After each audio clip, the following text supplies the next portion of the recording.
Hi, it's Micheline with Fit and Healthy for Yourself. And as a beginner runner, you probably hear a lot of other runners talk about long run, speed work, cross training, hill training, strength training, and recovery time. And you're trying to think, oh my God, how am I supposed to fit that all into my schedule? It feels like running is like a full-time job. It has taken over your life. But it doesn't have to feel that way. You can actually get all the benefits of all of these different workouts if you break down your training into different phases. So this way you get all the benefits of all the workouts. You also limit your risk of injury. You won't overtrain. You won't get burned out. You won't get bored. So this is all a good thing. So there are 5 phases, and how long these phases are all depends on you. It depends on your fitness level. It depends on your time schedule, whatever time you have available to actually do all these things, all these training. It also depends on your goal. A seasoned runner who's training for a full marathon has a different plan than a beginner runner who's training maybe for a 5K, or who has an open goal, who might be just training for speed. So all of these things, calculate into your training plan how you're actually going to do this. But you're pretty much still going to go through all of these phases. So phase number 1 is the base phase. This is your foundation. This is your longest phase. It's about 4 weeks to 6 months. It depends. You can make it longer. You can have only 4 weeks. You can make it 6 months, 7 months. Roughly it's 4 to 6. Whatever you feel comfortable with, because this is your foundation. Now remember, when we build a house, you have to have a strong foundation in order for the house to actually keep standing. The same thing goes with running. If you don't have a foundation, you're not going to be a good runner. So base phase basically develops your aerobic condition. It improves your cardio endurance and it improves your muscular endurance. And endurance basically is how long you can keep things up, how long you can actually do something. And that's why we train this way first, because you want to be able to go out there for 10, 15, 20 minutes longer and longer runs. So you want to be able, your muscles want to be able to do this. So that's why you have to build your foundation first.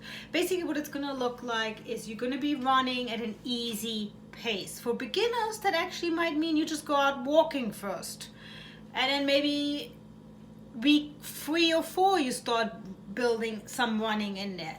You got to start somewhere, and you got to then slowly build up. So running at an easy pace where you probably can still talk a little bit. You can incorporate strength training during this phase, and it's going to be about 2 to 3 times a week, either after your runs or your non-running days. It all depends how it fits your schedule. So every 4th week or so, or sooner depending how you feel, you're going to build in a recovery phase. That means during that time, you're going to drop your mileage by 25%. And you're also going to ease up on strength training. Basically, it's an easy week where you're just going to recover. It doesn't mean you have to just do nothing and sit on the couch. But you can go easier. Give your muscles some time to repair and recover. After phase 1, when you finish, you have a good enough foundation, you can move on to phase 2, which is your build phase. Basically, you are now starting to build strong muscles.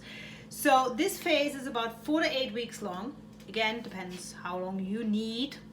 And it's all about building strength and speed. So this is the phase where you're going to incorporate your hill repeats and your tempo runs, and your strength training is gonna go a little heavier. So because this phase is used so we can get our body used to running comfortably at a harder pace, at a faster pace. So you're gonna alternate hard training days where you're gonna go all out, with easier training days, where again you're running at an easy pace, more like you did in phase 1. So you're going to alternate those to give your body a little time to recover and your muscles to rest. Your strength training is going to be twice a week. And what you're going to do is you're going to focus on body parts that are really helpful for running, that really correlate with the running. That means a lot of leg days, a lot of leg workouts, and core workouts, because that's really going to help you. So, and also what you're going to do is you're going to actually bring your weights up. In phase 1, we kept strength training more for the whole body, and we kept it more at an easier pace, you know, lighter weights, more reps. Now we're going to turn this all around, and you're going to focus on certain body parts, and you are going to do heavier weights with less reps, because you want to build those muscles, you want to get strong muscles. After you're done with phase 2, you're going to move into phase 3, which is the peak phase. This is the shortest phase, and do not make it longer than 2 to 3 weeks, because otherwise you're going to burn yourself out and you're going to overtire your muscles. You're going to risk injury. So keep it at 2 to 3 weeks. That's it. Because in this phase, what you're going to do is you're going to focus on speed and training at a high intensity. You're going to go all out. You're going to run at a faster pace than you're going to run at your race day. And because what this does, it improves your cardiovascular system. You know, this way you have an easier time breathing, and you know, you don't get tired as easily when you run a little bit easier on race day. So after phase 3 is over, you're gonna go into phase 4, which is the taper phase. Every runner hates this phase, and it tends to drive some runners nuts.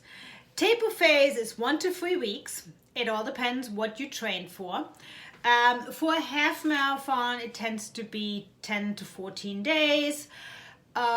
For a full marathon, it tends to be 14 to 21 days. It all depends. Taper is basically what it does. It is you prepare for race day. So you're going to rest. And the way you do this is you cut back on your mileage. You're going to run a lot less. You're also going to cut back on your strength training. No more speed work. It's kind of almost like an easier one, but less mileage. Because what you want to do is you want to prepare your legs and your body for race day. And during this taper phase, your energy stores get refueled. Your muscles get repaired and restored. This way everything is working at its peak when race day comes along. So taper could be tough, but you know, you get out, you have to get through it, and for some races it might just be a few days, but you have to get through it. So after phase 4, after the taper, finally comes your race day. After all of this training and all of these weeks and months of doing things, you finally get to enjoy running your race. Get through it, enjoy it, and celebrate. And after the race day comes phase 5. Phase 5 is your recovery phase. A lot of people either forget this phase or cut it really short and don't really think it's important. It is absolutely important. You have to do your recovery. Basically what it does, it's absolutely critical because it allows your body to properly recover from your race and get you ready for your next training. And basically what this is going to look like, that there are 2 different ways to do this. You can either do a week or 2 weeks. Phase 5, how long it is, it all depends on you. However long you want to make it. Some people just do a week, some people do a whole month. It all depends. it also depends what you kind of did. You know, if you did a full marathon, you might want to take 2 to 3 weeks off. And if you did a 5K, you might just take a week off. So, and what you're going to do is, one way to do this is during your recovery weeks, you're only going to run easy, really easy, not very often. And you can slowly add some strength training back in at an easy pace. You kind of like ease back into it. Or another way to do this is usually when people go on or participate in races that are involve traveling, that are away. They then add on the vacation afterwards.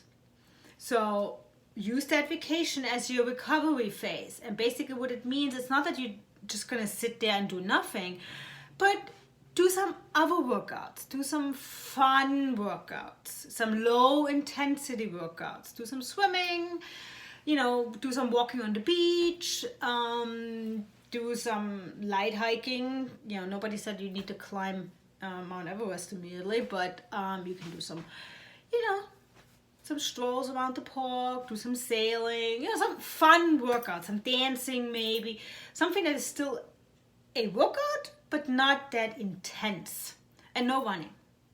So that's all up to you how you're going to do your recovery phase. And then once you're done with your recovery phase, you just move on to the next training plan and you go through all of these phases again. And that's how we train. And that's how everything is incorporated without having to figure out what do I do when. And in order to really do everything, if you don't know how to run when, you know, how to do the long runs, find a training plan. I did a video before on training plans because there's plenty out there. So have some fun, incorporate the phases, and just enjoy training. Have some fun.